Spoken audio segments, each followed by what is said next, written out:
नमस्कार, आदाब, सत श्री अकाल, जय भीम, जोहार। मेरा नाम है नवीन कुमार।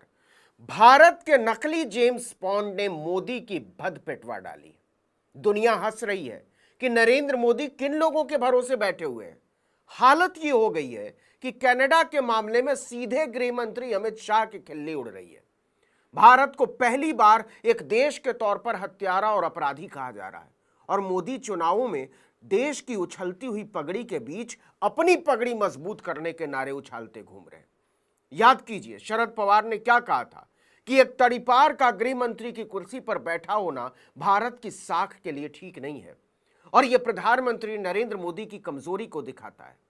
तब बहुत सारे लोगों ने इसे प्रतिद्वंदी पवार का एक राजनीतिक बयान भर माना था, लेकिन उनका भय सच साबित होता हुआ नजर आ रहा है। यकीन न हो तो जरा एक लिस्ट पर गौर कीजिए, समझ में आ जाएगा कि मोदी ने देश को कितने पानी में डाल दिया है, कैसे भारत की साख को मिट्टी में मिला दिया है। यह अमेरिका की खुफिया agency federal bureau of investigation यानी FBI के वांछित अपराधियों की लिस्ट है। नाम विकास यादव, आरोप सुपारी हत्या की साजिश रचना और हवाला कारोबार षड्यंत्र। गौर से देख लीजिए, नीचे लिखा हुआ है कि विकास यादव भारत का नागरिक है और यह जहां भी दिखाई दे FBI के स्थानीय ऑफिस या फिर अमेरिकी दूतावास को सूचित कीजिए। विकास यादव कोई मामूली आदमी नहीं है। FBI ने इसकी जो तीसरी तस्वीर डाली है उस पर गौर कीजिए, वो जानबूझकर डाली है। आपको बता दें कि विकास भारत की खुफिया agency research and analysis wing यानी रॉ का एजेंट रहा है। देखिए कि 22 अक्टूबर से रूस के कजान शहर में ब्रिक्स का 16वां शिखर सम्मेलन होने जा रहा है। प्रधानमंत्री नरेंद्र मोदी खुद इसमें शामिल होने के लिए जा रहे हैं।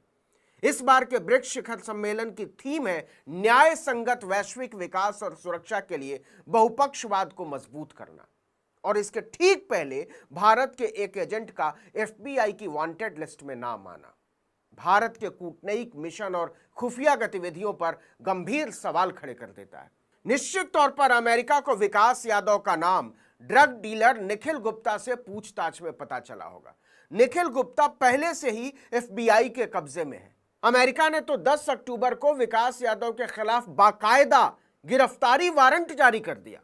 अब अगर भारत ने विकास को अमेरिका को नहीं सौंपा तो मोदी की सत्ता सीधे निशाने पर होगी, और अगर सौंप दिया तो FBI उससे किस किस का नाम उगलवाएगा, यह सोच सोच कर ही अमित शाह और राष्ट्रीय सुरक्षा सलाहकार, जिनको हमने नकली जेम्स बॉन्ड कहा, अजीत डोवाल का रंग उड़ा हुआ है। मतलब अमेरिका ने गुरपतवंत सिंह पन्नू की हत्या की सुपारी के मामले में विश्व गुरु की बखिया उधेड़ डाली है, तो कनाडा ने निज्जर की हत्या के मामले में। यह भारत जैसे देश की साख को दांव पर लगा देने जैसा नहीं है क्या? क्यों? क्योंकि आप अंतर्राष्ट्रीय कूटनीति को वार्ड नंबर 13 की गली नंबर 12 में मोटरसाइकिल खड़ी करने को लेकर होने वाले झगड़े से ज्यादा समझने की समझ नहीं रखते हैं। तो जो कहते थे कि हमने दुनिया में भारत का डंका बजा दिया है, असल में उन्होंने भारत की लंका लगा डाली है। अगर आपने पिछले दिनों सोशल मीडिया पर गौर किया हो तो लॉरेंस बिश्नोई, जो कि अहमदाबाद की जेल में बंद है, और अमित शाह को लेकर बनाए जाने वाले मीम्स की बाढ़ आ गई। इसके पीछे कौन है? कनाडा और अमेरिका के नेटिजन। पूरी दुनिया मोदी शाह का मजाक उड़ा रही है कि ये लोग किस तरह से भारत को हाँक रहे हैं। वॉशिंगटन पोस्ट का जरा आर्टिकल देख लीजिए। हमारे गृह मंत्री की विस्तार से भद्द पीठ डाली है, लेकिन बीजेपी की ट्रोल आर्मी को जवाब नहीं सूझ रहा है और इस सेना के सरदार अमित मालवीय की समझ में नहीं आ रहा है कि इस पर षड्यंत्र का कौन सा सिद्धांत ठोका जाए कि अमेरिका का मुंह बंद हो जाए। कनाडा ने जो कहा वो सच हो या झूठ, लेकिन सवाल ये तो है ही नहीं। सवाल ये है कि कनाडा को सीधे सीधे भारत को हत्यारा बताने की हिम्मत कैसे हुई? क्या यह पूरी तरह से कूटनीतिक नाकामी नहीं है? वॉशिंगटन पोस्ट की रिपोर्ट के कुछ बिंदुओं पर जरा गौर कीजिए। इस रिपोर्ट के मुताबिक कनाडा ने साफ कहा, हमें पता है भारत निज्जर की हत्या, अन्य हत्याओं और कनाडा में हो रही वास्तविक हिंसा में शामिल है। भारत के बारे में कहा है, किसी ग्रुप के बारे में नहीं। जांच में यह सामने आया है कि भारत सरकार घरों में घुसपैठ, ड्राइव बाय शूटिंग, आगजनी और कम से कम एक और हत्या में शामिल रही है। कनाडाई अधिकारियों ने कहा कि यह पूरा ऑपरेशन ओटावा में भारत के उच्चायुक्त संजय कुमार वर्मा की देखरेख में चल रहा था। इसके बाद कनाडा ने 6 भारतीय राजनयिकों को देश छोड़ने का आदेश दिया। हालांकि भारत ने इन आरोपों का जोरदार तरीके से खंडन किया और इसे खारिज करते हुए हास्यास्पद बताया और इसे कनाडा के प्रधानमंत्री जस्टिन ट्रूडो की राजनीतिक एजेंडा से जोड़ दिया। इसके बाद दिल्ली ने भी कनाडा के 6 राजनयिकों को निष्कासित कर दिया। लेकिन भारत की इस प्रतिक्रिया के बावजूद भारत की जो भद पिटनी थी वो पिट चुकी थी। खुद कनाडा के प्रधानमंत्री जस्टिन ट्रूडो ने कहा कि भारत सरकार की प्रतिक्रिया कह रही है कि उन्होंने इनकार किया, भ्रम पैदा किया, मुझ पर व्यक्तिगत हमला किया और कनाडा की सरकार, उसके अधिकारियों और पुलिस एजेंसियों की विश्वसनीयता पर सवाल उठाया। वॉशिंगटन पोस्ट की रिपोर्ट के मुताबिक जो हिला देने वाला है वो ये कि उन्होंने कहा कनाडाई अधिकारियों ने भारत के वरिष्ठ अधिकारी के रूप में अमित शाह की पहचान की, जो मोदी के निकटवर्ती सहयोगी हैं और गृह मामलों के मंत्री के रूप में काम करते हैं।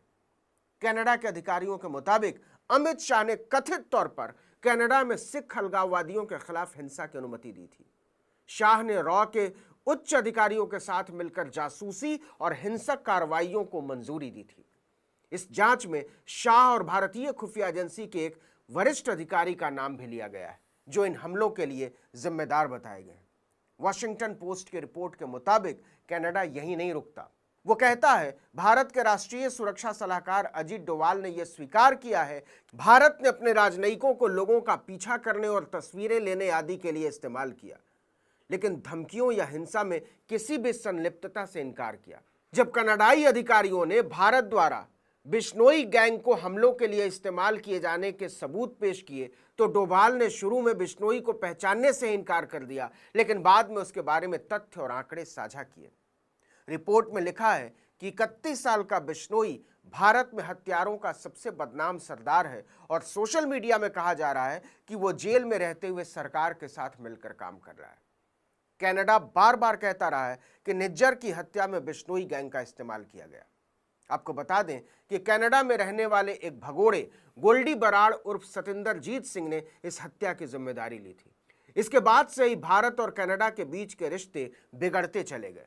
मतलब सोचिए, विश्व गुरु ने देश की साख को किस तरह मिट्टी में मिला दिया है। हमारी सरकार को दुनिया के सबसे प्रभावशाली देशों का समूह खुलेआम अपराधियों और गैंगस्टरों में शुमार कर रहा है, क्योंकि कनाडा की शिकायत पर अमेरिका, इंग्लैंड, ऑस्ट्रेलिया और न्यूजीलैंड ने सहमति जता दी है। भारत के इतिहास में इससे पहले ऐसा कभी नहीं हुआ।